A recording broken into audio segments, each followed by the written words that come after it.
ARGO, 2012. The film opens during the 1979 Iranian Revolution. As chaos erupts in Tehran following the fall of the Shah, angry crowds storm the U.S. Embassy, taking dozens of Americans hostage. Amid the panic, 6 diplomats manage to escape through a back exit, fleeing into the city streets. With no clear plan, they eventually find refuge in the home of the Canadian ambassador, Ken Taylor. As days pass, the danger intensifies. Iranian militants search house to house, determined to find the missing Americans. Back in Washington, the CIA scrambles to find a solution before the situation turns deadly. CIA exfiltration expert Tony Mendez is brought in to rescue the trapped diplomats. Conventional plans, such as military extraction or disguising them as teachers, are deemed too risky. While watching television, Tony jokingly suggests a fake Hollywood film production as cover. The idea sparks serious consideration. With approval from CIA leadership, Tony teams up with Hollywood makeup artist John Chambers and producer Lester Siegel. Together, they create a fake science fiction movie titled ARGO.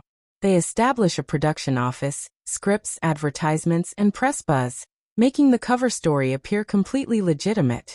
Tony travels to Hollywood to solidify the illusion. Casting calls, trade magazine ads, and elaborate concept art give ARGO credibility. The operation depends on deception at the highest level. Fake passports and identities are prepared for the 6 diplomats, who must convincingly portray a Canadian film crew scouting exotic locations. Meanwhile, in Tehran, fear and paranoia grow as Iranian officials piece together embassy documents. Shredded files are painstakingly reassembled, slowly revealing the identities of the escaped Americans. Time is running out, and the margin for error shrinks with every passing day. Tony arrives in Tehran under the guise of a Canadian producer. He meets the 6 diplomats, who are anxious, frustrated, and skeptical of the absurd plan. Tony trains them quickly, drilling their new identities, backstories, and film jargon. Mistakes could mean imprisonment or execution. Outside, Revolutionary Guards patrol constantly, and suspicion is everywhere. As Tony assesses escape routes and security checkpoints, he realizes the operation is more dangerous than expected.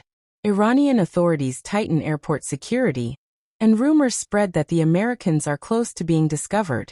Tension escalates as Iranian intelligence confirms that 6 hostages remain unaccounted for. Photos circulate nationwide, increasing the risk of exposure. Tony insists they must leave immediately, even as doubts persist.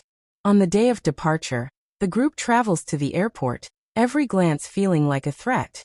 At checkpoints, guards scrutinize documents and question their purpose. The fake film script becomes their lifeline. Each answer must sound natural. The diplomats struggle to stay calm, knowing one wrong word could unravel months of planning and doom them all. As they approach the final airport gate, the tension reaches unbearable levels. A suspicious guard delays their boarding passes, triggering panic. Meanwhile, back in Tehran, Iranian authorities discover the Canadian ambassador's involvement and rush to stop the escape. Communications between Tehran and the airport intensify. Tony maintains composure, pushing the film cover story confidently. At the last moment, their tickets are approved. They board the plane, unsure if clearance will be revoked before takeoff. Iranian vehicles race toward the runway as the engines roar to life. The plane begins to taxi, but alarms blare across the airport. Revolutionary Guards chase the aircraft, shouting orders to stop. Inside the cabin, the Americans sit frozen, bracing for arrest. Tony watches through the window, heart pounding. The aircraft accelerates down the runway as vehicles close in. At the final second, the plane lifts into the air, leaving Iranian soil behind. Silence fills the cabin before relief explodes into tears and laughter. Against impossible odds, the mission has succeeded. The fake movie saved real lives. Back in the United States, the rescue is kept secret to protect diplomatic relations. Public credit is quietly given to Canada, honoring their bravery. Tony returns home, reuniting with his young son, carrying the weight of what could have gone wrong. Though praised privately, Tony receives no public recognition. The CIA shelves the ARGO operation as classified history. Hollywood moves on, unaware how close fiction came to reality. The rescued diplomats begin rebuilding their lives, forever shaped by fear, trust, and survival. The film reflects on the power of storytelling and illusion. Hollywood fantasy becomes a weapon more effective than guns or force.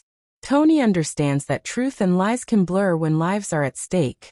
The mission's success highlights the quiet heroism of intelligence work. Unseen, unrewarded, yet essential. The revolution continues in Iran, and the hostage crisis drags on, reminding viewers that this victory was only a small moment within a larger tragedy. Still, 6 lives were saved, proving that creativity and courage can alter history. ARGO 2012 ends as a tribute to cooperation, bravery, and ingenuity. It honors the diplomats who trusted an unbelievable plan, the Canadians who risked everything, and the intelligence officers who operated in silence. The film underscores the fragile line between disaster and success, where confidence can outweigh firepower. As the credits roll, audiences are reminded that sometimes the most powerful weapon is belief in a story, a disguise, and each other. In the end, ARGO stands as a thrilling reminder that truth can hide behind fiction, and fiction can save lives.